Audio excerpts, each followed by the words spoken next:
Hello students, let's see this question. The question says match the following. आपको दो columns दिए हुए हैं और दोनों कॉलम्स में आपको चार रोज दी हुई हैं, दो कॉलम्स और चार रोज दिए हैं। आपको एक रो को एक करेक्ट रो से मैच करना है, ठीक है। सो ए बी सी डी में आपको क्या कॉलम ए में लिखा है Q इज इक्वल टू के, Q इज ग्रेटर देन के, Q इज लेस देन के इज ग्रेटर देन 1। सो यहाँ पर Q क्या होता है? Reaction quotient. Reaction reaction quotient. Reaction quotient का मतलब क्या होता है? इट इज द मतलब आपका कोई रिएक्शन जा रहा है, सपोज कोई रिएक्शन है ए टू बी, ठीक है।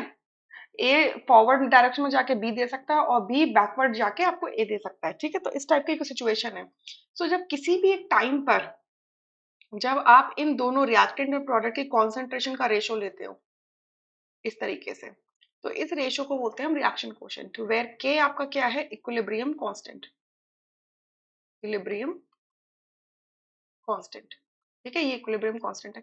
इक्विलिब्रियम कांस्टेंट का मतलब क्या होता है कि एक ऐसा टाइम जिस पर ए और बी की कॉन्सेंट्रेशंस क्या है, एक इक्विलिब्रियम मेंटेन कर चुके हैं, मतलब rate of forward reaction is equal to rate of backward reaction हो गया है, ठीक है। तो उस टाइम पे के इज इक्वल टू क्या होता है? ये भी क्या होगा? Concentration of B upon concentration of A होगा। बट यहाँ पर एक इंपॉर्टेंट चीज आप क्या लिख लो कि rate of forward reaction, R F मतलब rate of forward reaction is equal to R of backward reaction. ये कंडीशन होती है, ठीक है। मतलब एक इक्विलिब्रियम की सिचुएशन आ जाती है, मतलब जितना आगे की तरफ जाएगा रिएक्शन उतना ही पीछे की तरफ भी आएगा, ठीक है। तो हमें करेक्ट मैच यहाँ से फाइंड आउट करना है। अब देखो पहले में लिखा है Q इज इक्वल टू के। अगर Q K के इक्वल है, इसका मतलब कि आपका जो रिएक्शन कोशेंट है वो इक्विलिब्रियम कांस्टेंट कहलाता है। कब? जब रिएक्शन किस पर होता है? इक्विलिब्रियम पर होता है, यानी कि ए का क्या हो जाएगा? Q होगा। यानी कि सेकंड ऑप्शन और थर्ड ऑप्शन यहाँ से रूल आउट हो जाते हैं ऑलरेडी, ठीक है। बी में क्या लिखा है? Q इज ग्रेटर देन के, मतलब Q की वैल्यू ग्रेटर देन है के से। तो अगर देखो Q K का मतलब क्या? इक्विलिब्रियम कांस्टेंट है, rate of forward reaction backward reaction के भी इक्वल है, ठीक है।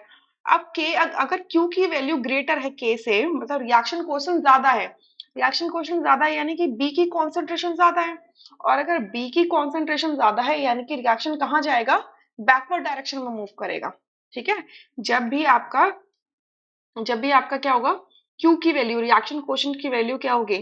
ज्यादा होगी K से, तो उस केस में रिएक्शन कहाँ जाता है? बैकवर्ड डायरेक्शन में जाता है। Clear? To achieve the equilibrium constant, to achieve the equilibrium, ठीक है। सो यानी कि बी का क्या हो जाएगा? आर, ठीक है। When Q is less than के, क्यू की वैल्यू लेस देन है के से, यानी कि आप क्यू को अगर देखो तो यानी कि कॉन्सेंट्रेशन ऑफ बी कम है, कॉन्सेंट्रेशन ऑफ बी कम है, कॉन्सेंट्रेशन ऑफ ए ज्यादा है। तो इसका मतलब रेट ऑफ रिएक्शन कहाँ जाएगी? फॉरवर्ड डायरेक्शन की तरफ जाएगी। मतलब रेट कहाँ, मतलब रिएक्शन कहाँ मूव करेगा? फॉरवर्ड डायरेक्शन की तरफ मूव करेगा। सो यहाँ पर क्या लिखा है? Reaction will move in the forward direction to achieve equilibrium, ठीक है। एंड डी में लिखा है के इज ग्रेटर देन 1।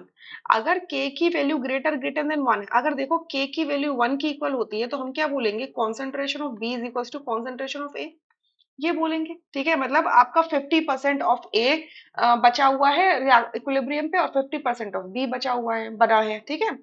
बट अगर ग्रेटर देन 1 है, इसका मतलब आपकी जो k इज ग्रेटर देन 1 है, तो इसका मतलब क्या है कि आपका जो कॉन्सेंट्रेशन ऑफ b है that is much much much greater than a, यही तो है।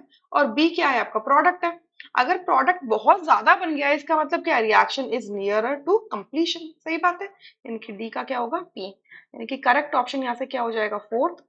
First option and other options are, first second third options are incorrect, only D option is the correct answer. अब इसका एक बार हम रेफरेंस ले लेते हैं।